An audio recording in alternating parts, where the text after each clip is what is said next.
Good evening. I'd like to provide the American people with an update on our efforts to protect the integrity of our very important 2020 election. If you count the legal votes, I easily win. If you count the illegal votes, they can try to steal the election from us. If you count the votes that came in late, we're looking at them very strongly, but a lot of votes came in late.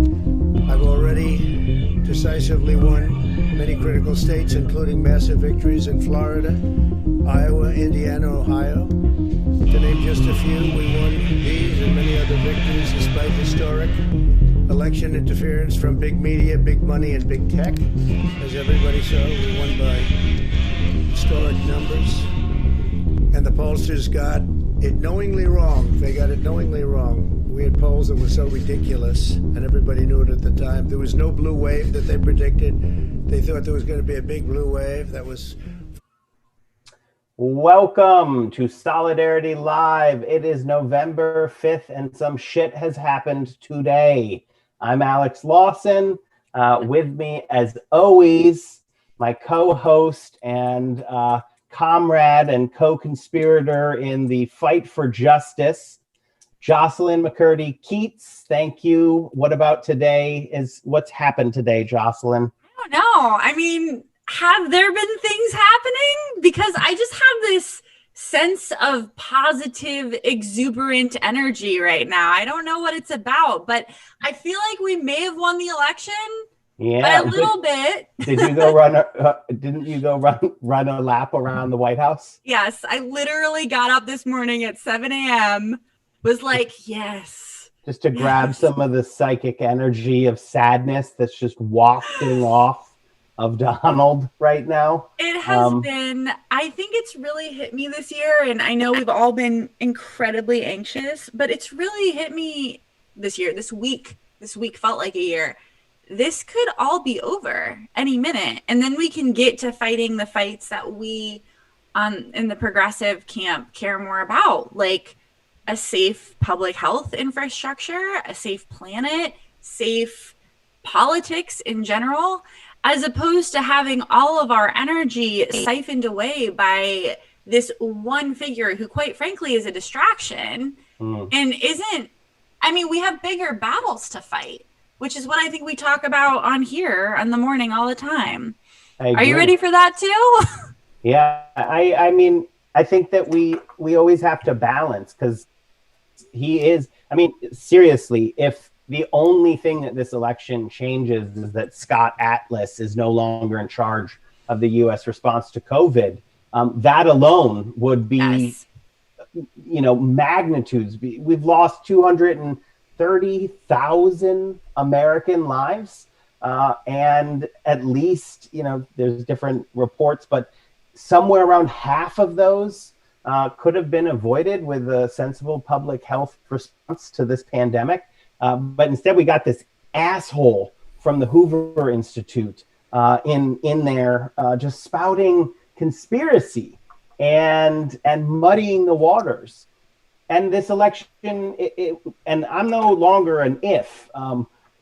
Philly's numbers came in. Pennsylvania is for Biden. Georgia's numbers came in. Georgia is for Biden. Arizona for Biden. Nevada, super slow.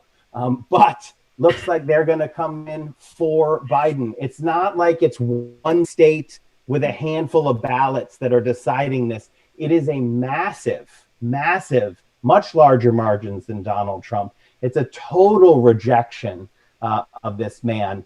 And it's not going to be just the change in Scott Atlas. There's a lot that can happen with a presidency and with a change of administration.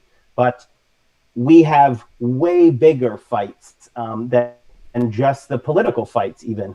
The distraction that he's going to take away is going to be immense. And I think we've talked about it last week sort of meanderingly, but it's also that he's exposed a lot. I think actually the election, so many people were so sad because so many people voted for this guy. But a lot of those people now have the wool lifted from before their eyes. They see that, in fact, people held in slavery were not freed. Women weren't given the right to vote. The civil rights era did not win Black Americans the right to vote. Weren't given the right to vote. These were all victories. We won things.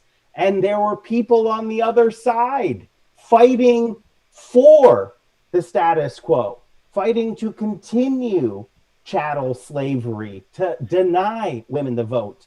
So we'll always have our opponents. And actually, when we grapple with that, it's a good thing, because we're not going to be like, oh, well, the truth will win always. No, power wins. And unfortunately, the truth doesn't come with power. People have power. And it means we always have to keep fighting. And we always have moral agency. I think that I'm in such a good mood today, but I love what you're saying, because there is something about the way we frame history in this country, this pseudo neutrality. I experienced it in elementary school. I don't know if you did, where it's like, oh, we're going to make these nice little indigenous people dioramas. And it was just great. Like, we came here and there were some Native Americans here. And then, oh, look at that. White people live here now. It's like, no, there was a lot of genocide. And then there was more genocide when we started bringing Black Africans over here in torturous, horrifying, disturbing conditions, who were then tortured to pick cotton and do all these insane, like, violence is endemic to our history. And what we're experiencing now is actually people being honest about that. I'm always fascinated by these claims that America is more divided than ever. I don't know how that could be. It wasn't that long ago that I, as a woman, would not have been able to have my own bank account or my own credit card. And I think that in our generation, we have this unique psychological blind spot where, I'm not going to say that things have been too good for too long, but we've been able to engage with all these freedoms we now have as if they just happened overnight. Like, no, suffragettes had raw eggs shoved forcibly down their throats in jail because they were demonstrating for the right to vote. And then Woodrow Wilson was like, you know what? Maybe these ladies are saying something. It was violent. It was scary. And Woodrow Wilson was also like, and I am going to segregate federal services because Black people are inferior to white people. And he was, history is, and I think that it's good for people who, I wanted to say liberals, because it's like people who want, generally they're on the fight for justice, but they kind of would rather sit back and have brunch because they believe in some sort of inevitability that things get better. And I think it is useful for people to realize that there is no inevitability, none. The future is not inevitable, and we need to struggle to create the world that we want. The only thing that it's like fun knowing on our side that when we win, all the assholes on the other side will pretend like they were on our side the whole time. Oh, totally. Like all of the people who said that Martin Luther King Jr. was an impediment to civil rights and that his activism was harming the African American community. He was soundly unpopular during his life. People who were alive then, probably the people who told the pollsters that he was, too radical or whatever, in their lifetimes, they turn around and are like, I was always with him for sure. I was definitely not on the side of Jim Crow. No, sir. Yes. A lot of people were on the side of Jim Crow, of status quo. The Civil War cleaved the country in half.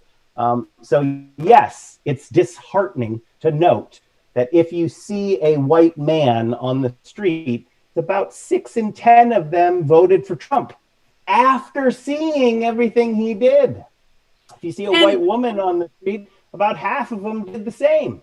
It's interesting you bring that up because that's what I was thinking about this morning. How do you justify who we are as a country has been shown over and over again. Every generation, you have the equivalent of Trump supporters or liberals who hate leftists more than they hate Trump supporters, which I think is a fascinating psychological thing. And it comes back to the same dynamic. If you are somebody whose life has not been particularly difficult, and I don't mean that as a referendum on people like that, but if you're somebody who, your material needs were met, your parents generally loved you, maybe they had some issues, but nothing terrible, and you are used to your baseline of your political rights and your human rights being respected, I think there is a tremendous amount of dissonance with acknowledging the level of trauma and the level of violence that poor and disenfranchised citizens face in this country. And it's just so obvious to me the older I get that so many people have never experienced this. Even so, I'll use a pretty straightforward example. I mean, Alex, you and I both worked in the service industry for years, right? So not like summer job service industry, like, no, this is how I pay my rent. And sometimes that's very scary. And occasionally I'll tell stories about my waitressing years to like a professional friend, right? Someone who never did that, who went straight from college to the professional workforce and they'll look at me with horror, like, oh, you were sexually assaulted? Oh, you were, you had to work all these hours for no money? Yes. And that is the reality of a good, solid portion of this country who face sexual assault, who face workplace abuse, who face not being able to pay their rent, who face not having health insurance. For a significant portion of this country, that is just life. It's not some tragic John Steinbeck situation. It's life. And until our political structures start to recognize that and face it, we're going to continue having weird shit happen. But how do you think this happened, Alex? I mean, I guess it's always been with us to some extent. And that's the bigger fight that we have is that the need. So catastrophic, apocalyptic climate change doesn't stop because Donald Trump loses his job. That's just true, right? People don't. I'm using too many negatives. It'll be confusing. It's confusing me. People will still die because health insurers take our premiums and deny our care. Right. All of these things are going to be with us. But, and this is something that you and I talk about, the left, the folks in the struggle for justice who are building a better future, we have to be able to acknowledge the ugly and face the truth of what we are up against, and that we lose often, but that when we win, it's so powerful. Sorry, my connection is not very good. So I don't know if there's anything I can do about that. But the problem I see too often on the left is that we don't actually know how to win. We don't actually know that when we defeat a president like Donald Trump, who made his political bones hurting people, being a bully, separating children from their parents and putting them in cages. As a father, I can't grapple with that, with the humanity of that what terrifies children literally more than anything else in the world is being separated from their parents for minutes, and they get terrified. This White House has been evil, and we defeated it. Now, we didn't do it all by ourselves. We had to make a common cause with a broad array of people who, for various reasons, were against Donald Trump. But the left needs to just take this victory and say, This was a repudiation of the evil wrought by Donald Trump, Stephen Miller, ICE, and take it and run with it for a while and understand that we need to build on victories. Well, and I love that you bring that up because I think it's all related. I think there's a type of negativity that's powerful, and I think there's a type of negativity that's cynical. And it all comes back to reality. There is a type of cynicism and negativity that is a way to avoid inhabiting power. And this is, Alex, one of the many things we have in common. It's like, no, we want to win. I'm not in this because I don't have other shit I could be doing. I'm in this because I actually want to win. And if we won all the fights, and I don't know, maybe I'd go be a therapist or do something else with my life. But like, the problem with politics is you get people who, like you're saying, it's like always want to deflect the power that we actually have by, I don't want to call it complaining because I think it's a little bit more complicated than that, but by making our demons look like things that can't be fought and won. Because to know that you can win and to inhabit a space of victory is a type of responsibility. It means, okay, we have this power. Now we have to exert agency. Now we have to actually get the health care that people want and need. Now we need to actually protect the climate. And there is a certain type of political Stockholm syndrome that comes from, oh, we can't have these things. We can't win. Because if you can't do it, then why try? What a lovely free pass to do nothing. Brad is signaling that he wants to jump in on this. Oh, please, Brad. I would love to hear what you think about this. I think even without being cynical, we have to look at some fundamental, what we thought were understandings about the American people, and we have to realize that changed this election. It was always about if we increase turnout, it's going to help the Democrat. That did not really work this time. We saw Trump got so many more votes than he got last time. So the idea that people are necessarily turned off by what Trump has done is not really correct. We thought the American people, I guess the non-voters, were more left than they really turned out to be. Does that make sense? Yeah, I actually think that we're going to play Donald Trump's craziness at some point here. But I actually don't think that's in agreement with what I'm saying. I think that and what Jocelyn saying. So one of us should disagree with each other just to make it interesting. I'm not going to disagree. I agree with myself. I want people to have to confront the fact that it's not easy. It's not like, oh, well, demographics are going to take care of this no matter what. That's also a lie. And the one that you're talking about is increased turnout automatically helps Democrats. It's not true. What wins and what we've seen is organizing people. Organizing people wins. In Georgia, it was Stacey Abrams and others on the ground organizing because the election, Stacey Abrams' election, was stolen out from under her, and the Republicans were disenfranchising people, communities of color, Black men and women throughout the state, through all sorts of just overtly racist disenfranchisement, but organizing against that, recognizing that there's an opponent who wants to win and wants us to lose, and it's not just going to magically happen. Arizona, it was Latinos organizing against Joe Arpaio that was the base that this victory was built on. In both cases, it wasn't like fundamentally organizing for Joe Biden. That it was organizing people for building power against structures of violence being perpetrated on people.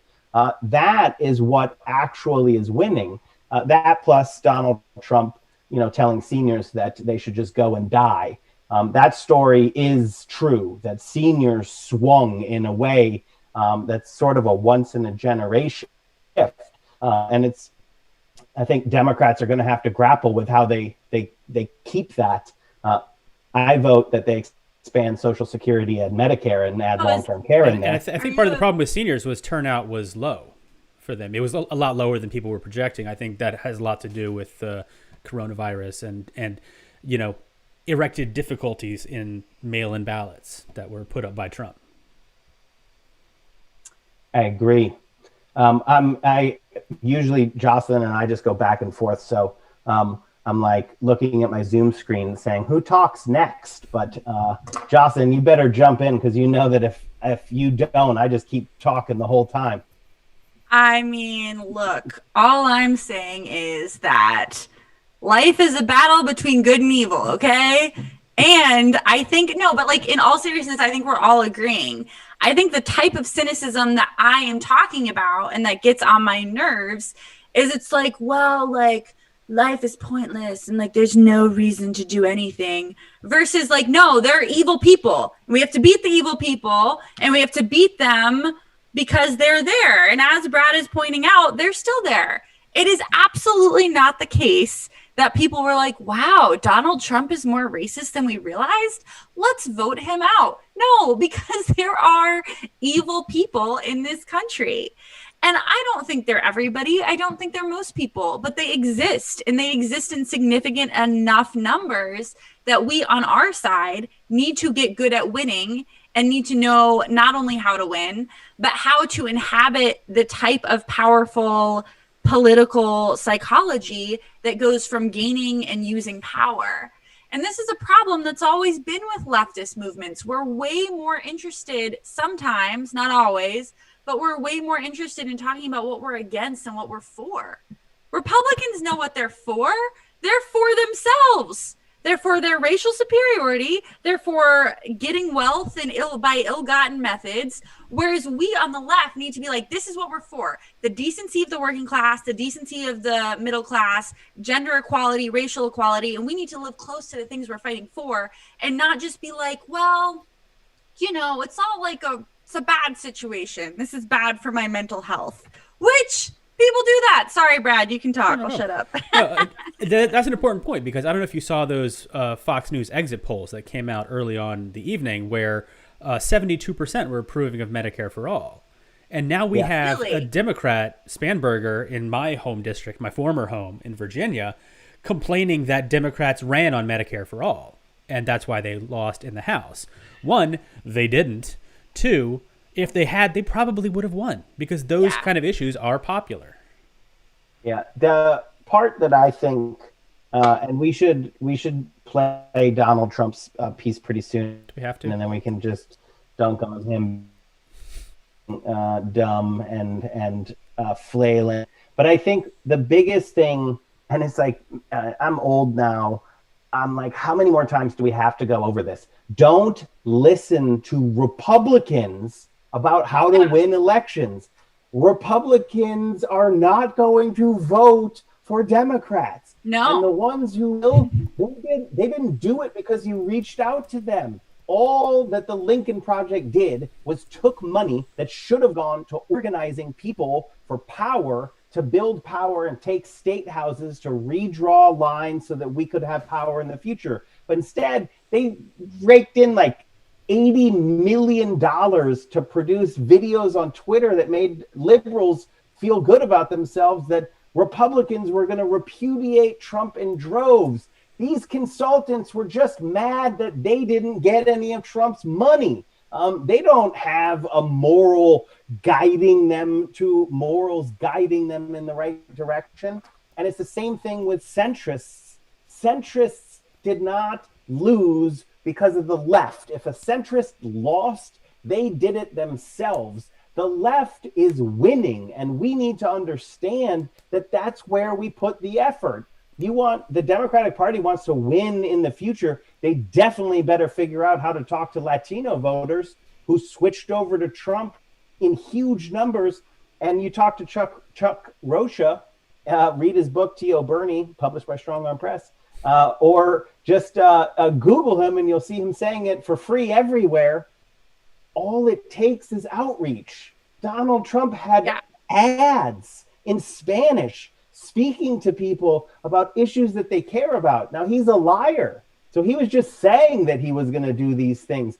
Democrats generally have policies that are good when we embrace the ones that are good and popular. We're just not even, we spent so much time aiming at these mythical, Republican to Biden voters that we almost lost a significant part of our base.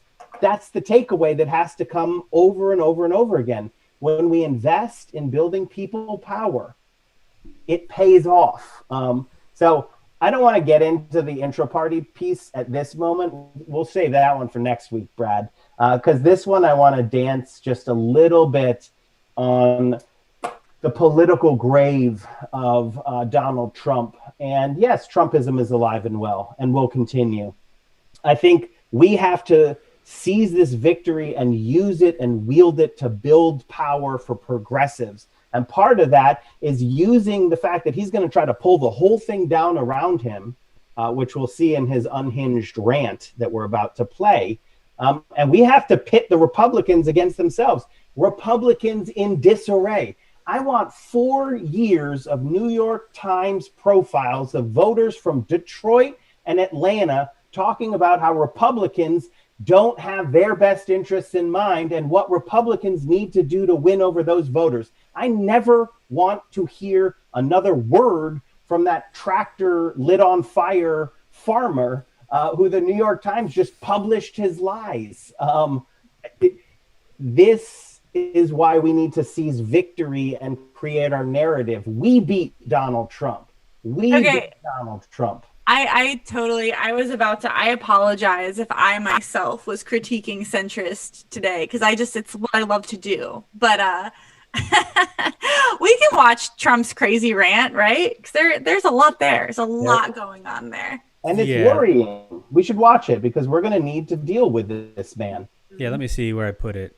All right, asshole clip. All right, let's play. Nice. Be about 3 minutes, so we'll see y'all in a little bit. Good evening. I'd like to provide the American people with an update on our efforts to protect the integrity of our very important 2020 election. If you count the legal votes, I easily win. If you count the illegal votes, they can try to steal the election from us. If you count the votes that came in late, we're looking at them very strongly, but a lot of votes came in late. I've already decisively won many critical states, including massive victories in Florida, Iowa, Indiana, Ohio. To name just a few, we won these and many other victories despite historic election interference from big media, big money, and big tech. As everybody saw, we won by historic numbers. And the pollsters got it knowingly wrong. They got it knowingly wrong. We had polls that were so ridiculous, and everybody knew it at the time. There was no blue wave that they predicted.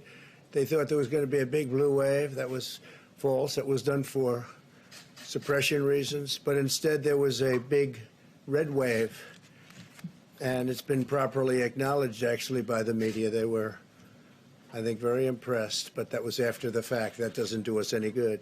We kept the Senate despite having twice as many seats to defend as Democrats.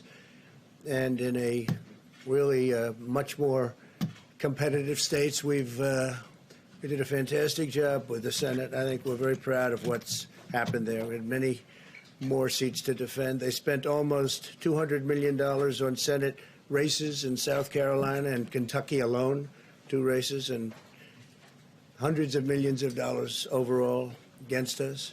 At the national level, our opponents' major donors were Wall Street bankers and special interests. Our major donors were police officers, farmers, everyday citizens. Yet for the first time ever, we lost 0 races in the House. I was talking to Kevin McCarthy today. He said he couldn't believe it. 0 races. Very unusual thing, 0. And actually won many new seats with, I think, many more on the way. This was also the year of the Republican woman. More Republican women were elected to Congress than ever before. That's a great achievement. I won the largest share of non-white voters of any Republican in 60 years, including historic numbers of Latino, African American, Asian American, and Native American voters, the largest ever in our history. We grew our party by 4 million voters, the greatest turnout in Republican Party history. Democrats are the party of the big donors, the big media, the big tech. it seems, and Republicans have become the party of the American worker, and that's what's happened. And we're also, I believe, the party of inclusion. As everyone now recognizes, media polling was election interference in the truest sense of that word by powerful special interests. These really phony polls, I have to call them phony polls, fake polls, were designed to keep our voters at home, create the illusion of momentum for Mr. Biden, and diminish Republicans' ability to raise funds. All right, I think we can cut him off right there, Jocelyn. Hi. Well, I don't know where to start with that, but I think actually, just from a pure reality TV show perspective, it's very interesting to me that one of the options of an election result is to just be like, yeah, I won actually. Actually, all those numbers are wrong. Science is wrong. The ballot count is wrong. I won. The funniest part being, though, we all knew this was going to happen. I realize that this is what Brad and Alex are going to say too, because we were chatting about this while we were off. But like, you cannot warn everybody well in advance that you're going to try to discount ballots, that you're going to try to shove things through in the court, that you're going to not accept the results of an election and expect that plan to work out. Yeah, my takeaway that I did steal from Twitter a bit, but is that the United States of America has backed CIA-backed coups and removed multiple governments for way less than what Trump just did there.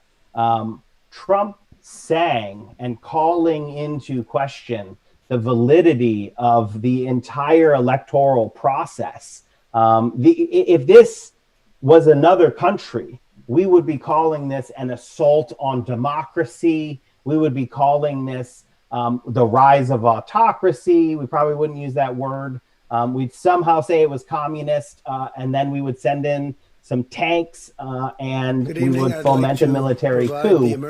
Because what Donald Trump is doing is he's taking aim at, because in regarding the things that are wrong with this country and acknowledging them and the deficiencies and difficulties, it actually allows me to love this country even more, because I can more clearly see some of the amazing things. One of them being the peaceful transfer of power in the most powerful country in the history of the world that has actually occurred. And back and forth between parties. I mean, like, you read even a slight amount of history that extends more than 200 years, and the rarity of that becomes incredibly obvious. And Donald Trump is threatening that. Donald Trump, what he said last night is the most deeply un-American thing that I've ever seen a politician say. He said he's going to try to steal the election. I then agree with you, Jocelyn, that his whole problem is that they told Axios that like 4 days ago, and then 3 days ago we're like, no, we're not going to do that, actually, Axios. And then they did it, and they're like, why isn't anyone falling for this? And you're like, don't tell the reporters what your secret plan is, man.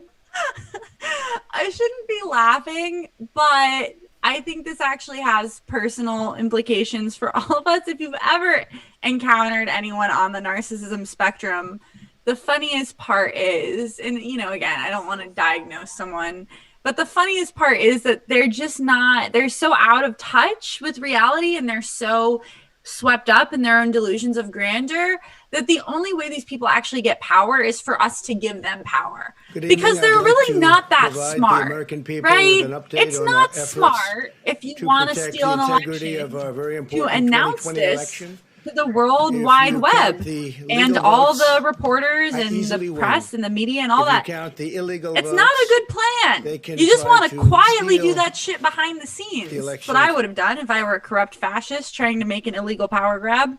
Now, I do want to say, because we're talking. So let's do some of the positive ones. They sent in these fascist goons the American people Philly. With an update on our the Goon Squad, the QAnon folks, and they're like, go down there and harass these public employees who are the doing legal votes, their civic work easily of win. counting the ballots If you count the illegal votes, professionally. they And they can went down try there and they to tried to, by steal force, the intimidate election them from us. If you count the votes into, that came in late, throwing the election to look at Donald them Trump. very strongly. A Philly lot of came votes out came and was in like, late. man, you I've do already not understand our decisively city. won And, critical states, Gritty including was massive victories there. in Florida, There were Hoagies. Iowa, Indiana, It was Ohio. a whole To thing, name just a and few, it we didn't won work. these and many other victories But despite we're historic going to see, this election isn't the interference end. from big I media, want to big money, and say big that tech. we need As to claim everybody saw, victory. we won Biden by hasn't actually historic announced numbers. victory yet, because And the the pollsters norms got it is something knowingly that we were wrong. talking They got about it before the knowingly show. wrong. The norms Great is that polls the that were so loser, once ridiculous, there's and no everybody path knew it to at the time. victory, There was no blue wave the that they loser in predicted. American politics They thought there was going to concedes be a the big race. blue wave. There's That no was way that I false. can It win. was done for Donald Trump has announced that suppression he is reasons, never but instead going there to was a concede. big And we red see wave. Lindsey Graham and Ted And it's Cruz, been properly two acknowledged, senators actually, who by want the to media. They inherit were, the kingdom I think, of very idiots impressed, that but Donald that was Trump after the sits fact. upon, That doesn't do us any good. saying that they We backed kept the this. Senate They're willing despite to having also twice as many throw seats to defend as Democrats. the integrity of the And in a elections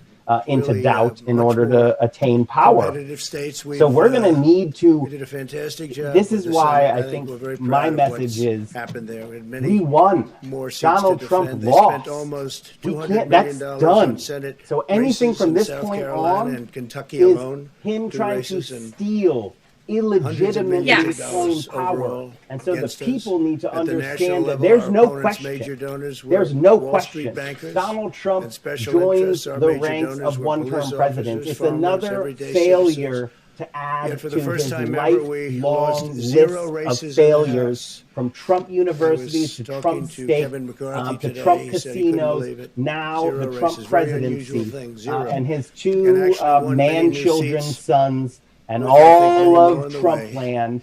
This was Kushner, the also beltless the year of wonderkind the of Republican failure. That More dude Republican never women touched were one elected to thing Congress that than didn't fail. He's ever just before. he's That's the a only great person who's achievement. outfailed I won the Donald Trump. largest share of Can I use non-white the voters of any beltless Republican in wonderkind 60 of years, failure including to insult historic other people? Because that's numbers just an of incredible Latino, insult. African American, Yeah, Asian definitely. American, and Native American voters. Wield it the largest ever. with ferocity. That's the takeaway of why I'm saying power, because decency isn't going to work on these guys. Claims of hypocrisy aren't going to work on these guys. Oh, but you said it doesn't work. The only thing they respect is power, and all power resides in the people. So we need to understand that we got together as a people, expressed our voices through the ballots, and tossed this guy out on his ear. Now he's going to try not to leave, and our job is to not let him do that. We have to ensure that he leaves this White House. And as he's on his way out, I want everybody to remember and take notes of all of the names. Stephen Miller, Kellyanne Conway, whatever the current woman who goes on Fox, Kayleigh, what's her name? McEnany. Yeah. All of them forever. They don't get to just turn around and be like, oh, just kidding. No, they were all part of the Catalan conspiracy to overthrow the United States of America. You don't get to come back from that and be like, now I'm Pepsi's spokesperson. Nope. You were part of it. You were complicit in it. You were an agent in it, and you will be remembered for that. And especially you, Stephen Miller, to The Hague with you for the crimes that you've committed. And that is kind of the feeling I want people to, it's got to be a little bit joyous, but there's a bunch of rage and revenge in there for all of the people who've been harmed and hurt by this administration. Good evening. So basically don't allow any of them to be David with Frum. an update on our Yes, efforts exactly. The war to criminal protect from the the Bush integrity of administration our who suddenly very turned into a important never 2020 Trumper. election. Yes, exactly.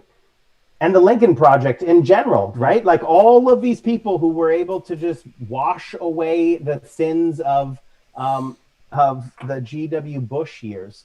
I love that we're bringing that up because, look, I know I was a baby activist at the time, you know, it was like in high school and whatnot. I remember the Bush was a war criminal thing, and now all of a sudden he's embracing Michelle Obama. No, we're not doing that again. We are not doing that again. Too many people have died. Hundreds of thousands of Americans have died.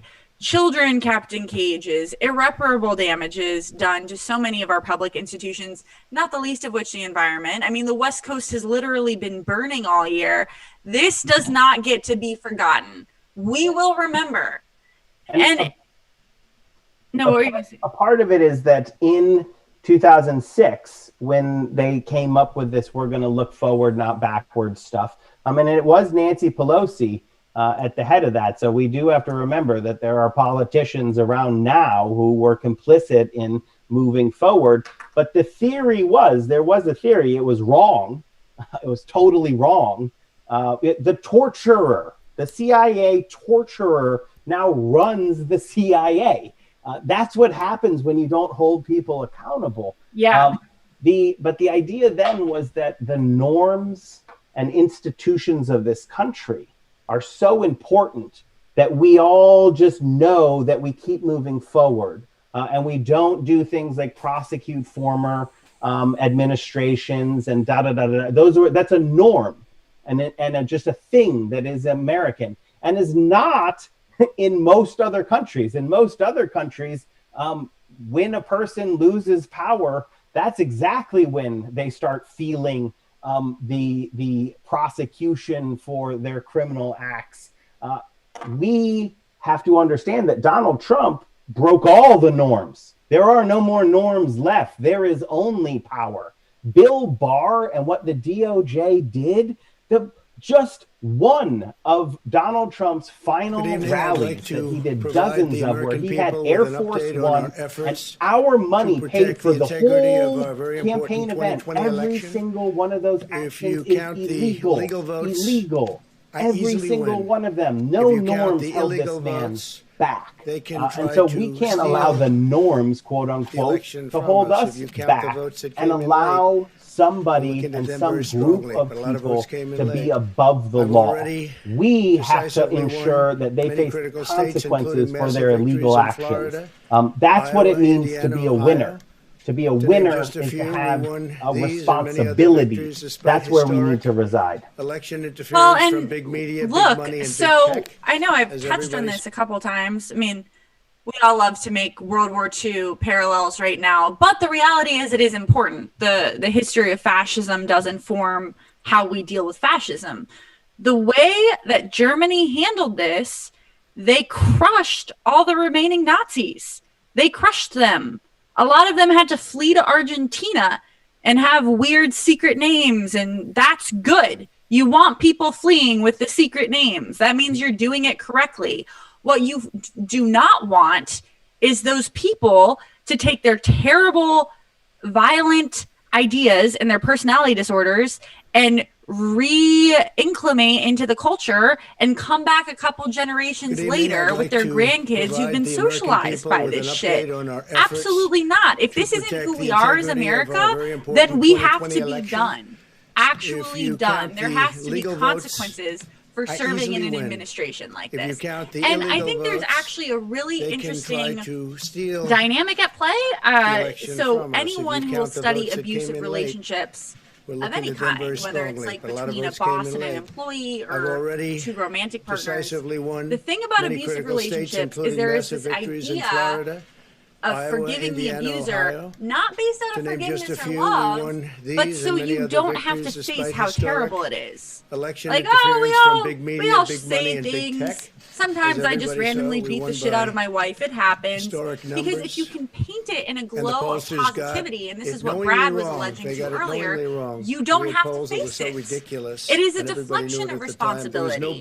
It is a way of saying, oh, we're just going to keep moving forward and trust that these general ideas of etiquette and rules are going to keep things in check. They clearly have not.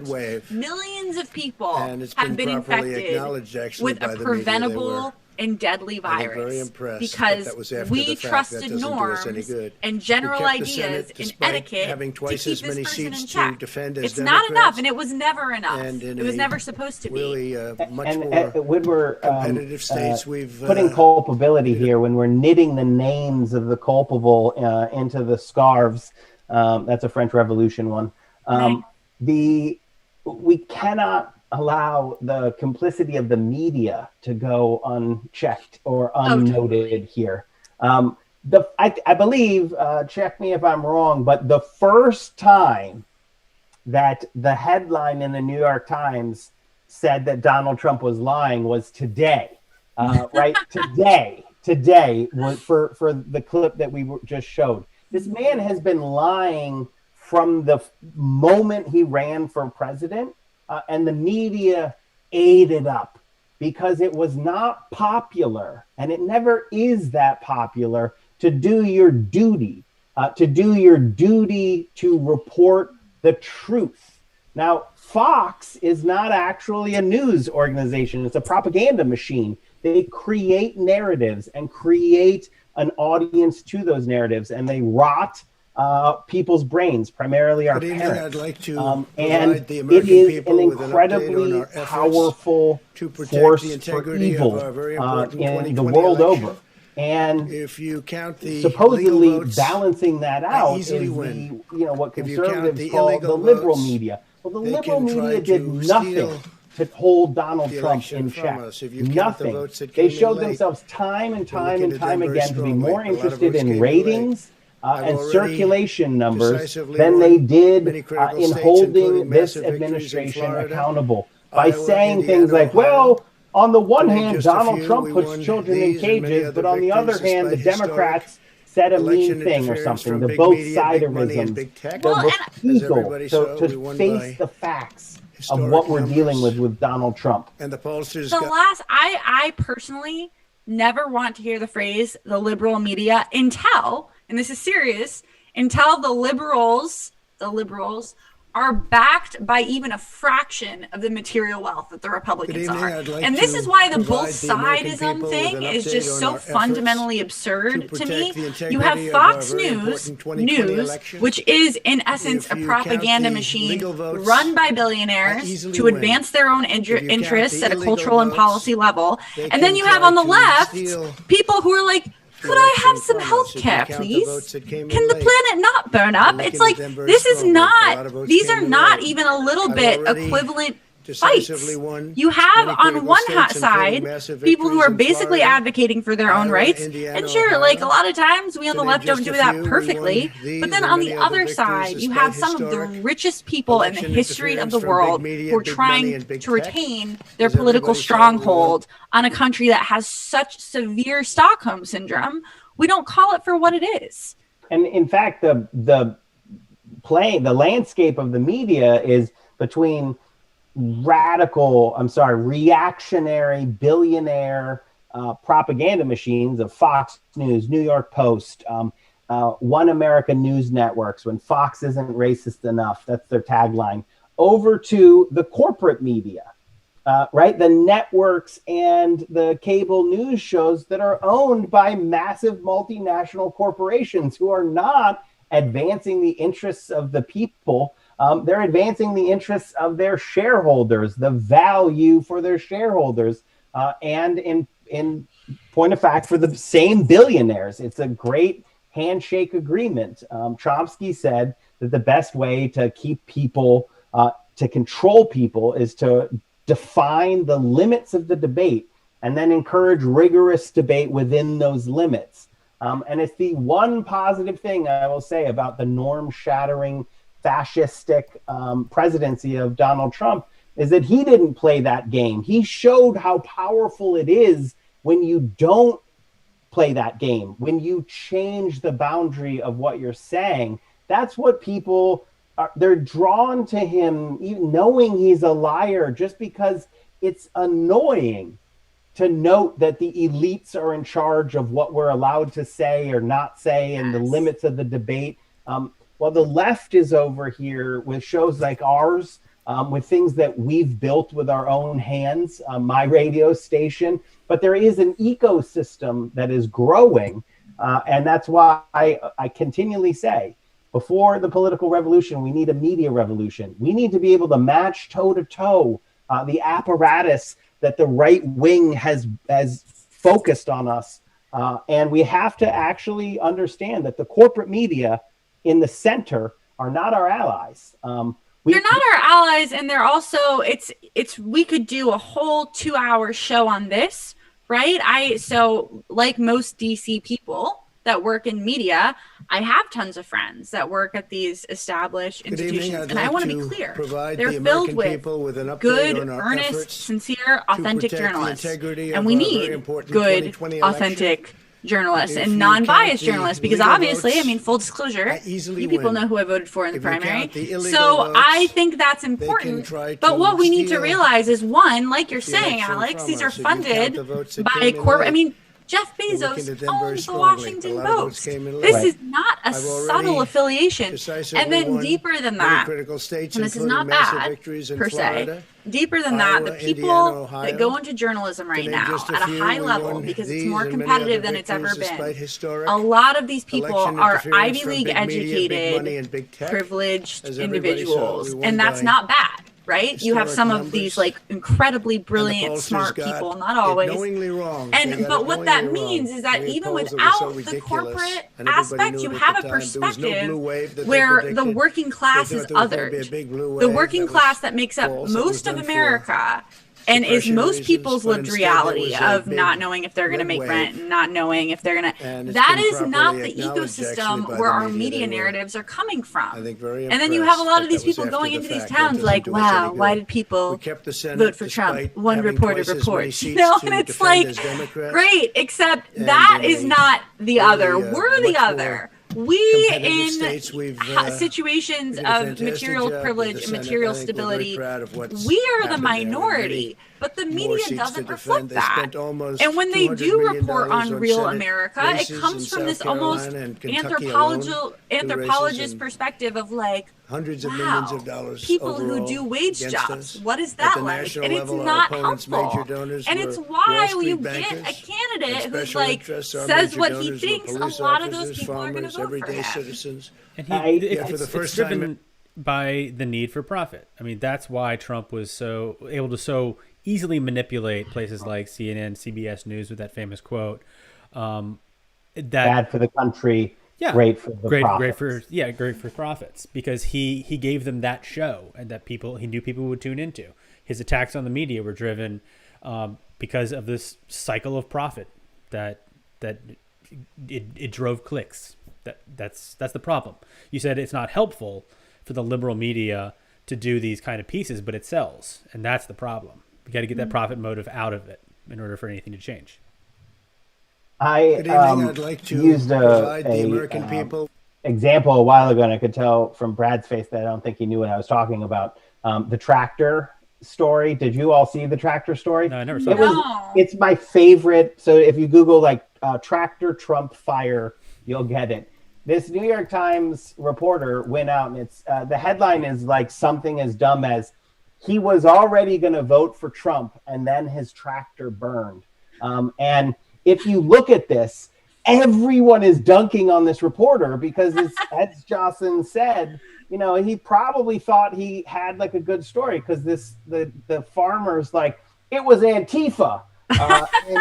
And everyone from the rural area was like, dude, combines light on fire all the time. It's like the most known insurance fraud ever is that you left your combine in the field when it was dry and it caught on fire, and you say something. It's like amazing how out of touch a reporter and the editors and the whole process had to be to think that that was a story. That's why I'm not joking about what we need is 4 years of stories of people in Detroit and Atlanta and all over these cities. Detroit was 90% for Biden, 90%, 3% for Donald Trump, or maybe it was 6 this time. But what I want in reality is the stories of that, and the reporters to not be like, well, of course they just want healthcare and good wages, and right, like that's how it's always framed.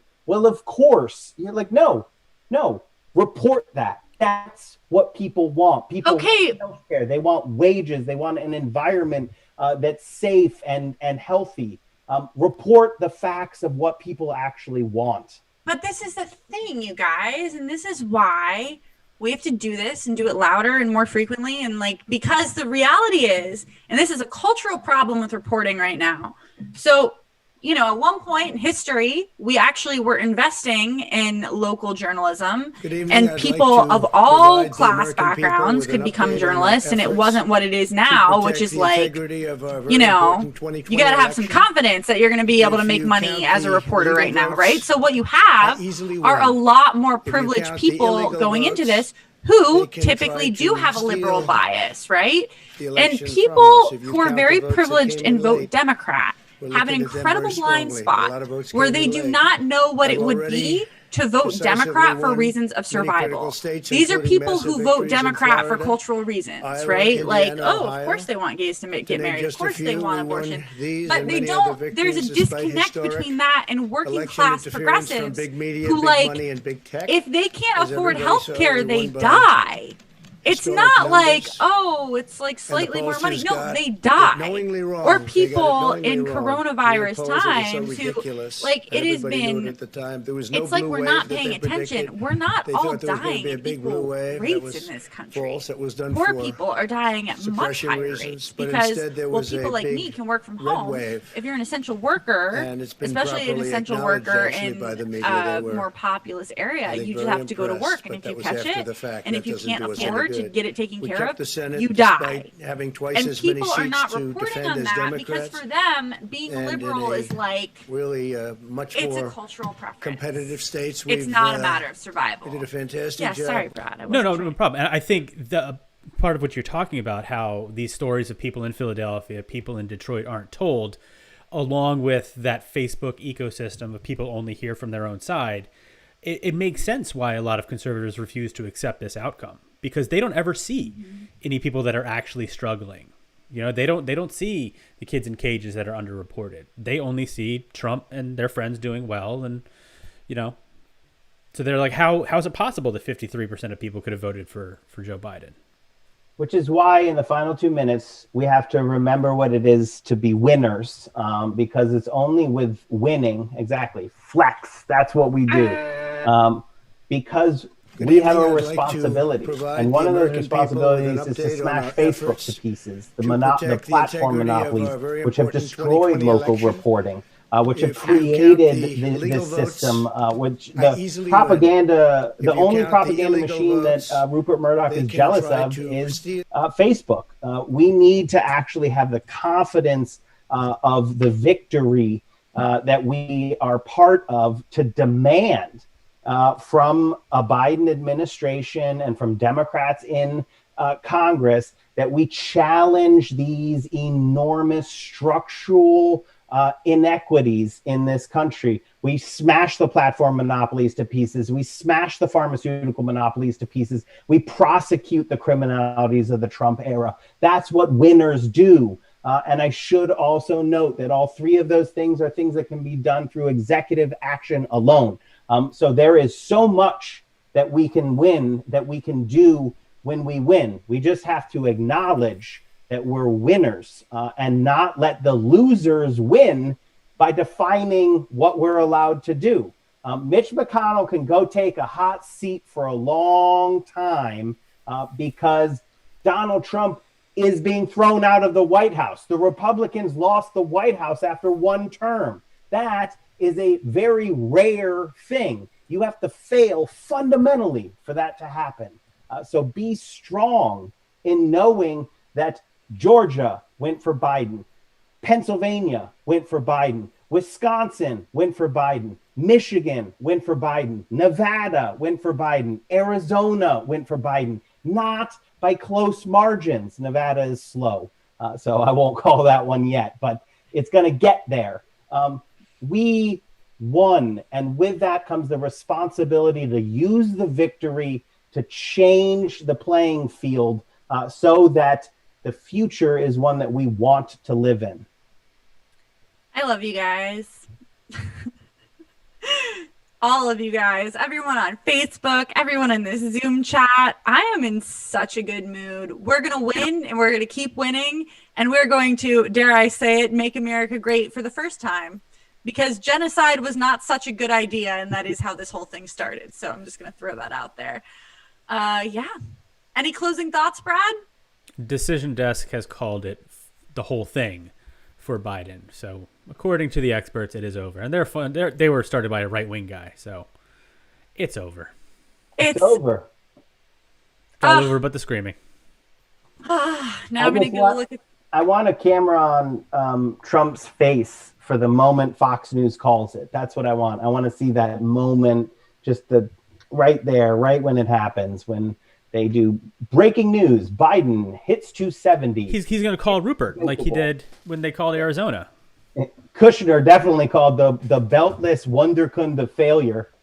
Called Rupert Murdoch and tried to boss him around. And Rupert was like, boy, you work for me. I created you. You don't do anything without my billionaire approval. Who is this? Wrong number. Wrong number. New phone. Who is this? Yeah. I love you all too. Solidarity Live will be back next week. Just remember that the struggle continues. We can win and be happy, and also understand it as a responsibility to claim this victory and to not ever let them take even an inch back from us. We'll see you next week. Bye, guys. Good evening. I'd like to provide the American people with an update on our efforts to protect the integrity. Good evening. I'd like to provide the American people with an update on our efforts to protect the integrity of our very important 2020